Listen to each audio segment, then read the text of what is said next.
কচুরি পানা তুলে বিলের মাছ কিভাবে তুলে সেটাই আজকে দেখতে আসছি। এখানে অনেকদিন আগে আমাদের পুকুর কাটা ছিল, কিন্তু কেউ কখনো আসি না তো, সেই বিলের মধ্যে, এই জন্য পুকুরের তো একদম অস্তিত্ব শেষ হয়ে গেছে। কচুরি পানা ভোরে একাকার। প্রত্যেকবার শুনি খালি মানুষ মাছ উঠায় নিয়ে যায়, মাছ উঠায় নিয়ে যায়। এই জন্য আমরা এবার আসছি মাছ উঠাইতে, দেখি মাছ হয় কিনা। অনেক কষ্ট এই কাদার মধ্যে হাতায় হাতায় মাছ ধরা,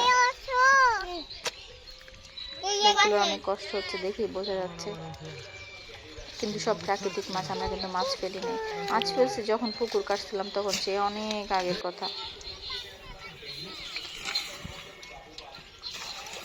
এরকম প্রাকৃতিক কই মাছ, শোল মাছ, টাকি মাছ এগুলো পাওয়া যায়। বাইং মাছও পাইছে মনে হয় ওই বালতির মধ্যে, ছোট ছোট মাছ সব। এগুলো খেতে আসলে অনেক মজা।